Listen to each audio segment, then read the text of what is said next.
Bonjour, c'est Clément du Peuple Vert. On se retrouve pour une nouvelle émission sur la formation en cette fin de semaine. Je suis en compagnie de Sylvain de Peuple Vert. Sylvain, comment tu vas? Écoute, je vais pas mal. C'est toujours un plaisir de partager un podcast formation avec toi. Donc, je vais bien. Et toi, comment tu te portes? Eh ben, ça va très bien, ça va très bien. Bon, comme à chaque fois, vous commencez à connaître le concept. On va revenir un peu sur les saisons de chaque équipe de la formation. On va commencer avec la réserve. Alors, la réserve de Razig Neder, ils sont 11e sur 14 dans la poule Rhône-Alpes de National 3, 8 points en 8 matchs pour l'instant. Un début de saison comptablement qui est assez décevant, notamment comparé avec ce qu'on avait pu voir la saison dernière.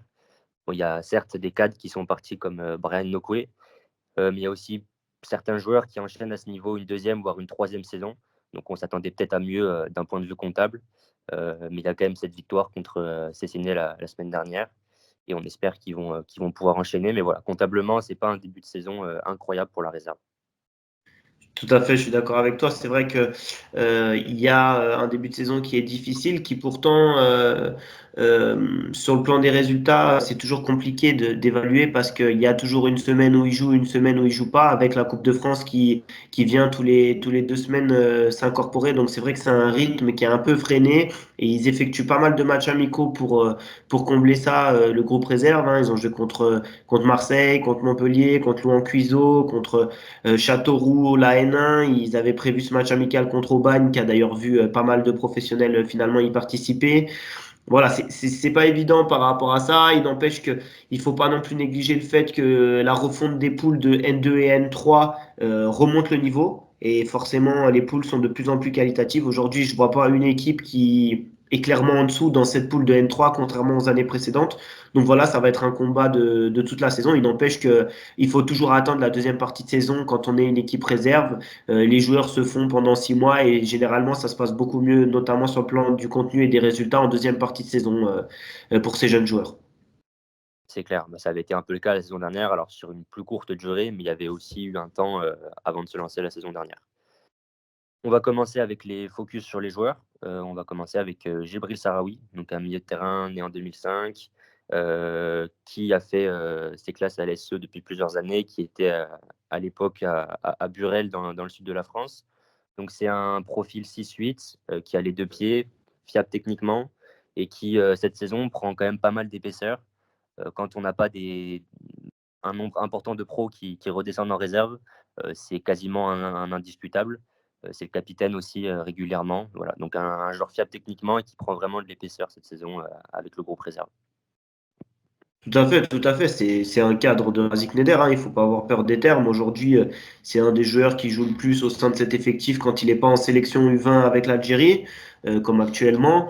Voilà, c'est un de ses hommes forts, d'autant qu'Antoine Gauthier a quelques pépins physiques et peut pas jouer cette année trop en réserve jusque maintenant. Voilà, Sherfal revient de blessure et du coup, bah, c'est vrai qu'il y a la nécessité de retrouver du rythme et de retrouver les standards qu'il était capable d'avoir. Voilà, le milieu de terrain a un nouveau visage. Sahraoui est l'homme fort de ce nouveau visage. Il était sous contrat professionnel jusqu'en juin prochain. Curieux de voir ce que le club fera de lui en fin de saison. J'ai pas l'impression qu'il est proche d'être dans le groupe professionnel. Il n'empêche qu'il s'entraîne de temps en temps avec le groupe professionnel et il est un joueur à part entière du groupe réserve. Ça, c'est incontestable. Et on parle encore quand même d'un joueur assez jeune, mine de rien. Il avait signé pro il y a 2 ans du coup. 2005, une prolongation de 1 ou 2 ans pour se laisser une petite marche pour voir en réserve ce que ça donne et pourquoi pas avoir plus haut derrière, ça paraît pas impensable non plus. Tout à fait, tout à fait, tout à fait. Mais quand on sait les joueurs l'embouteillage qu'il y a déjà au milieu de terrain dans le groupe professionnel, et quand on sait les joueurs qui arrivent aussi dans ce cœur du jeu dans les années à venir, voilà, il faudra, et ça serait pas impensable qu'on lui offre 1 an ou 2 ans supplémentaires. Il n'empêche qu'il faudra vite qu'il prenne le wagon parce que le train risque ensuite de passer et de ne plus repasser pour lui. On va enchaîner avec un second joueur qui performe plutôt bien depuis ce début de saison en équipe réserve, c'est Meivina Gésilas. un ailier né en 2006 qui est lui aussi professionnel depuis juin dernier. C'est un joueur de dribble, de percussion, de vitesse, capable de faire de vraies différences balle au pied. C'est un joueur qui prend de l'épaisseur cette saison. Il est de plus en plus régulier. C'était quelque chose qui lui était vachement reproché dans les saisons précédentes. Aujourd'hui, maintenant, il faut qu'il se distingue par les statistiques. Il marque encore trop peu par rapport aux différences qu'il est capable de faire. Il n'empêche qu'il évolue vraiment positivement, que son avenir à moyen terme pourrait s'inscrire dans le groupe professionnel. Ça serait pas une surprise pour nous, en tout cas. Je ne sais pas ce que tu en penses. Bah, clairement, clairement. Alors, dans la tête de Dalloglio, à l'instant T, Aiki s'embête devant et c'est pas illogique. Mais Agilas, il est en progression constante. C'est un joueur, on a toujours su les qualités de dribble, etc. Un joueur capable de faire basculer un match, ça, il n'y a pas de problème. Mais comme tu as dit, il manquait des statistiques, il manquait de la régularité sur 90 minutes. Et alors, il n'y est pas encore, mais ça vient petit à petit et j'ai bon espoir qu'on y arrive un jour. Donc voilà, l'évolution est positive, la marge de progression est là. Sur du très court terme, je ne pense pas qu'on verra en pro, mais oui, sur du moyen terme, pas impensable, pardon. En tout cas, il en a largement le potentiel, c'est clair et net. Je suis d'accord avec toi. Et on va enchaîner du coup sur Lamine Ndiaye, dernier joueur qu'on va présenter de l'équipe réserve. C'est un défenseur central né en 2005 qui nous vient du partenariat avec le club sénégalais des Espoirs de Guédiawaye. Il est arrivé il y a un an en provenance du Sénégal. Alors à l'époque, il jouait milieu de terrain, mais il a été repositionné en défense durant la saison dernière. C'est un joueur qui a un joli pied gauche, une vraie qualité de relance pour trouver des jolis angles de passe sur du jeu long, etc. Donc c'est vrai que ça relance sa qualité technique en défense pour repartir de derrière, c'est un vrai plus. Mais il n'a pas uniquement des qualités techniques de pied, il a aussi quand même un profil athlétique qui est super intéressant, où il peut faire des interventions très tranchantes, etc. Donc voilà, pareil, il a encore quelques trous, il y a une vraie marge de progression. Il ne faut pas oublier que c'est un joueur voilà, qui arrive en France il y a un an, qui découvre un nouveau poste. Être arrivé à s'imposer en réserve comme il est en train de le faire actuellement, c'est déjà une très belle chose. Et en fin de saison dernière, si on m'avait dit qu'il enchaînerait comme ça en réserve, j'aurais peut-être émis quelques doutes. Mais là, voilà, il est vraiment en train de, de nous surprendre et c'est très positif. Donc voilà, il appréhende ce nouveau poste et on espère qu'il va pouvoir enchaîner. Surtout que c'est un garçon qui sera en fin de contrat à la fin de l'année. Je crois qu'il était sous contrat stagiaire, donc la proposition d'un contrat professionnel n'est pas à exclure. À mon avis, lui donner 1, 2 ou 3 ans supplémentaires à la S Saint-Etienne aujourd'hui, c'est pas déconnant du tout. Non, non. D'autant plus quand on voit l'évolution en 6 mois dans ce nouveau poste de défenseur central. Voilà, c'est un garçon qui s'impose en réserve. Il faut pas avoir peur des termes, qui est devenu une pièce importante, si ce n'est essentielle, du groupe réserve. C'est un 2005.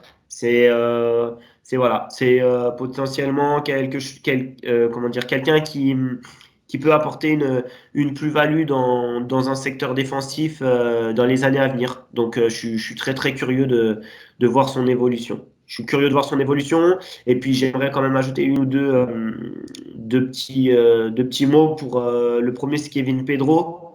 Kevin Pedro qui a fait un super début de saison, qui s'est accroché avec le groupe professionnel à la préparation et qui a même pu obtenir ses premières minutes professionnelles à Monaco. Il a malheureusement eu une déboire à Limonest dans une situation un peu difficile à comprendre et où il a été suspendu pour 7 rencontres.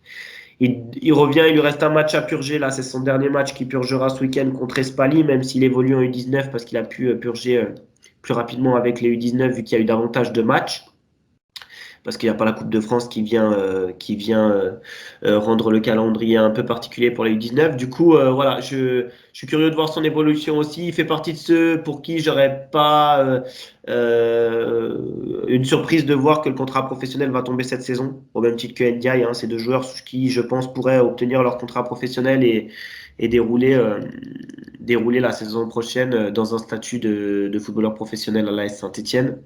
Et un dernier mot aussi que je voulais dire pour finir sur la réserve me concernant, c'est Kenzo Kies.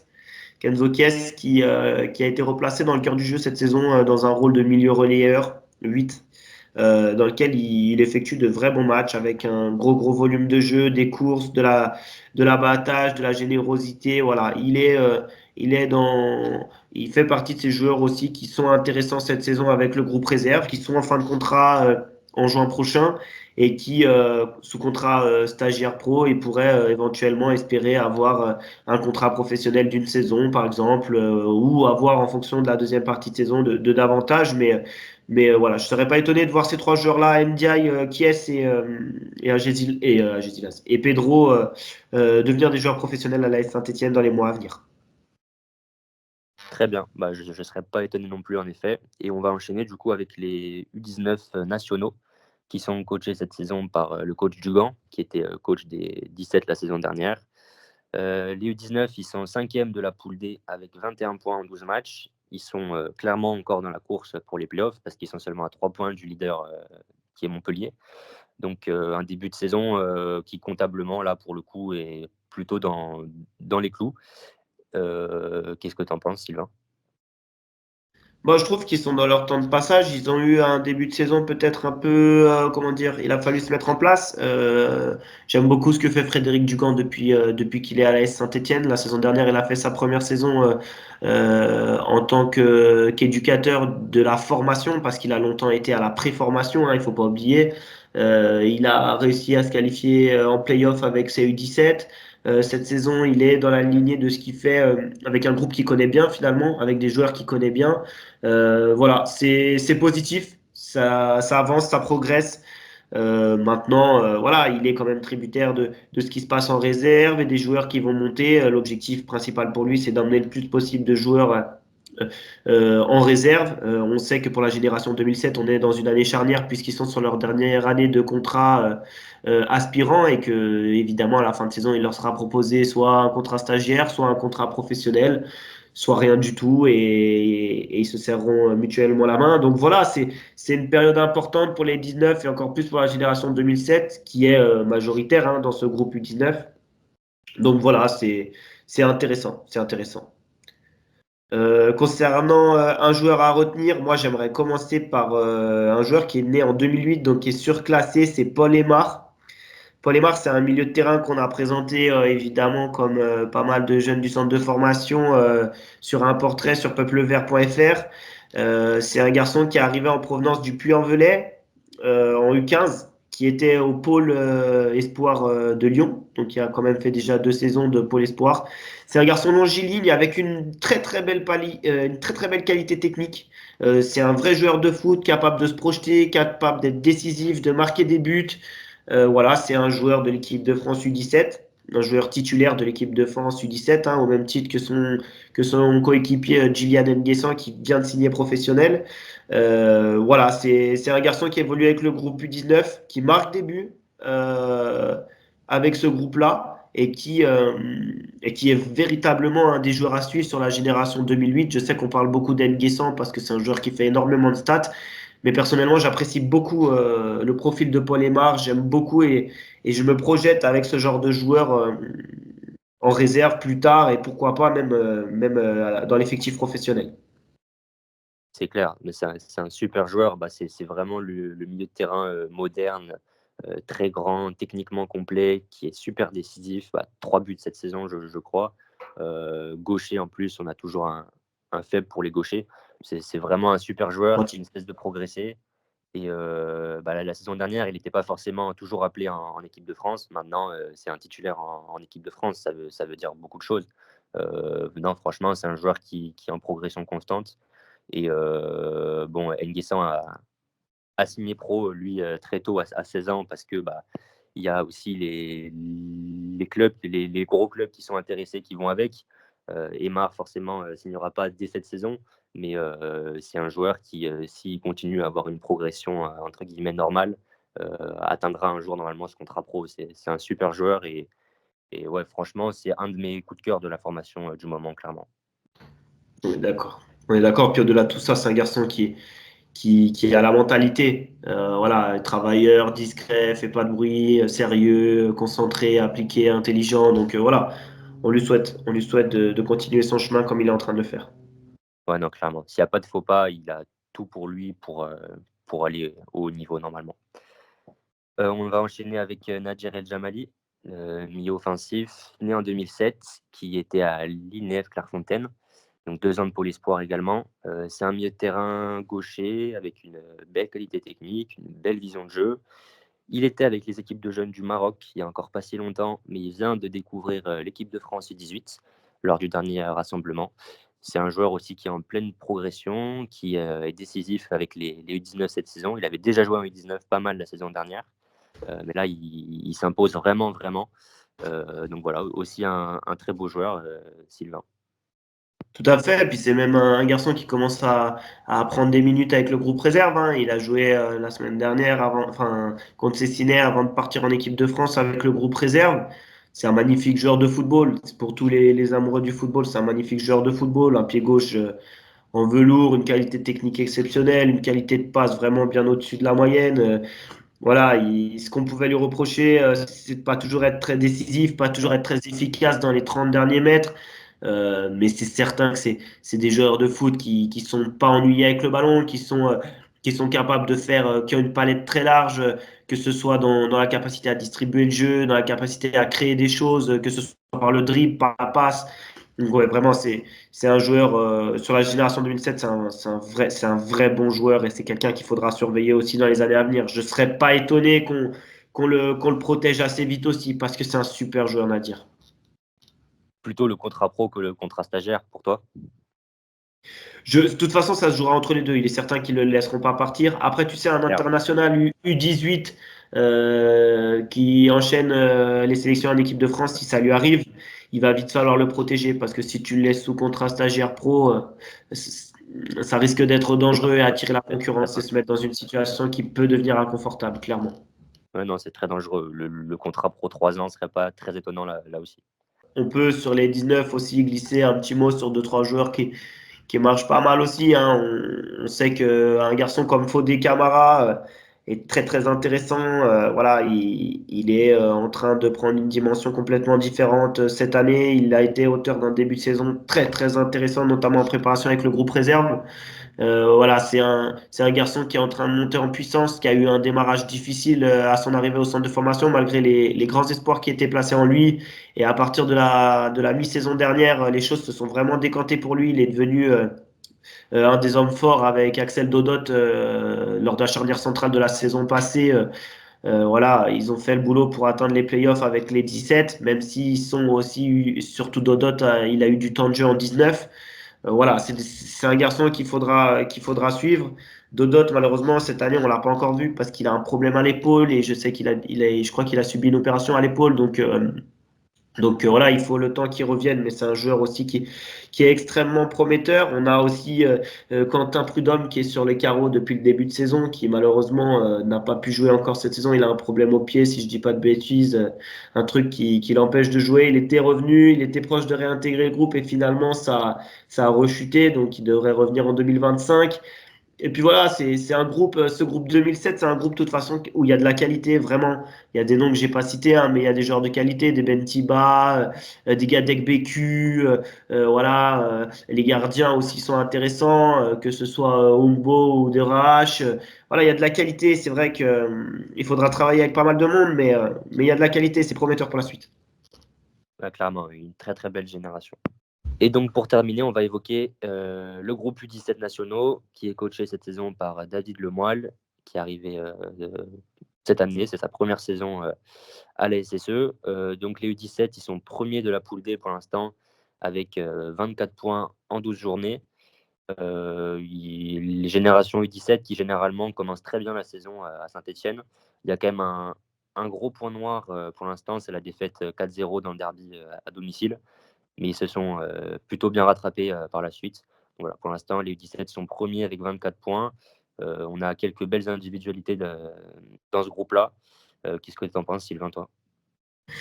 Oui, c'est vrai que sur le plan des résultats, je trouve que c'est pas mal. Après, sur le plan du contenu, on peut des fois être déçu. Et c'est d'ailleurs souvent ce que dit David Lemoine. le coach. Voilà, on a des garçons qui, je pense, quelquefois, on garde un peu sous le pied. Ne sont pas toujours à 300%, ont des étourdissements et des erreurs qui peuvent s'avérer être grossières.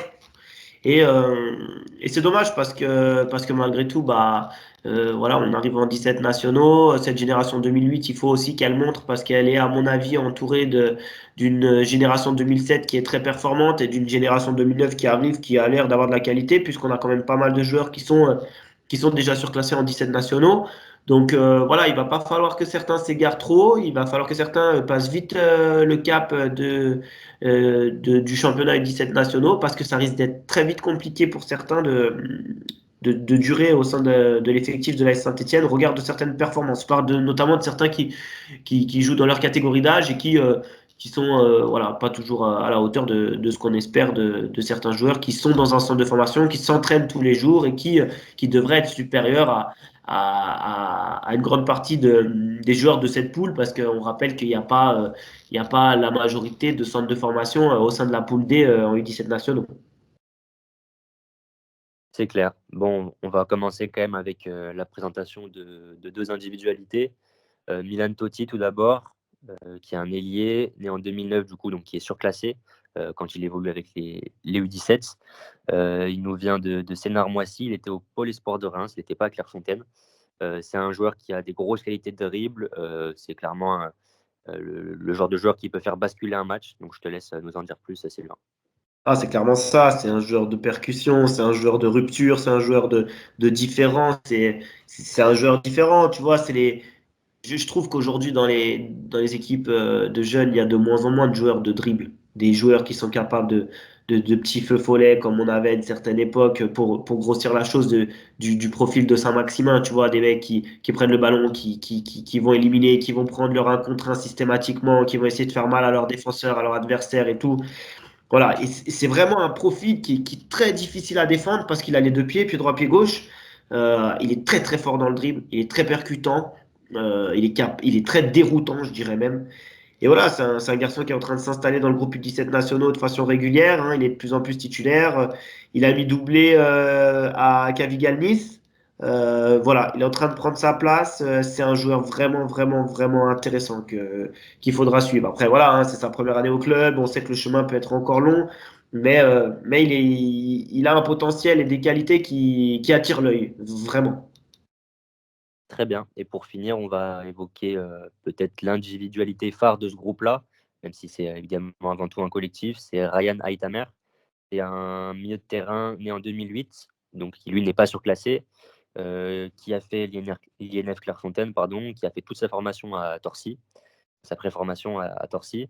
C'est un petit gabarit, très technique, belle patte gauche et qui est très très décisif cette saison parce que même s'il est milieu de terrain, il a déjà marqué 8 buts. Tout à fait, marqué 8 buts. Il évolue dans un poste de relayeur. C'est un joueur qui est comment dire, qui a un gros volume de jeu déjà premièrement, il court beaucoup beaucoup, qui est très très propre techniquement, pied droit, pied gauche, qui est capable de se projeter et marquer des buts. C'est le meilleur buteur de cette équipe, hein. Il est souvent à la réception des centres, il est souvent en retrait pour claquer des frappes à mi-distance. Voilà, c'est un joueur intéressant qui fait son bonhomme de chemin. Pas forcément en avance, mais à la hauteur en termes de performance sur ce qu'on attend de lui pour un joueur de sa génération. Voilà. C'est un petit gabarit, mais c'est un joueur tenace qui va rien lâcher. Maintenant, il faudra qu'il emmène. Il fait partie des cadres de cet effectif U17, donc il faudra qu'il emmène d'autres joueurs avec lui parce que certains joueurs de la génération 2008 sont décevants quand même. Moi, pour certains, je citerai pas de nom, mais il y en a pour qui j'attendais un peu plus, notamment après leur saison U16. Et voilà, on a du mal à les voir passer le cap, je trouve. Après, dans cette génération, il y a quelques joueurs qui sont intéressants, qui sont surclassés, hein. Il y a le jeune Nathan Cassia derrière, qui alterne le bon et le moins bon, mais qui est régulièrement surclassé en défense centrale, qui dispose de qualités intéressantes. Il y a le jeune Aboubacar Traoré, qui a déjà marqué 2 buts, qui joue au milieu de terrain aussi, qui est intéressant. Il y a le jeune Noah Touilleux aussi, qui enchaîne les matchs, qui évolue au cœur du jeu. On a le latéral droit qui commence à intégrer Lenghi. Donc voilà, c'est une génération où David Lemoine fait jouer autant les 2008 que les 2009. Et il y a de plus en plus de joueurs de 2009 qui intègrent ce groupe. Donc voilà, c'est intéressant, ça crée une émulsion et on leur souhaite d'aller au bout, hein. On rappelle qu'ils sont quand même leaders de leur championnat, malgré des contenus pas toujours à la hauteur de ce qu'on aimerait. Ils sont leaders de leur championnat, devant Monaco, devant Lyon, devant Ajaccio, devant Bastia, devant Grenoble. Voilà, ce qui sont des structures professionnelles quand même. Et voilà, il faut que ça dure devant Nice également. Donc il faut que ça dure pour eux. Et voilà, ils joueront leur destin sur la phase retour en espérant pour eux qu'ils décrochent les playoffs. C'est ça, on va espérer les playoffs pour les U17 comme la saison dernière. On va espérer les playoffs pour les U19 aussi. Et puis un maintien serein pour la réserve. Mais écoute, Sylvain, je te remercie pour cette émission en ta compagnie. C'était un plaisir. Un plaisir partagé comme toujours. Et puis écoute, on remettra ça évidemment d'ici la fin de saison pour mettre à jour les différentes performances et mettre en lumière ceux qui méritent de l'être. Évidemment. Et sur ce, on vous laisse et on espère que l'émission vous aura plu. Allez les Verts! Allez les Verts!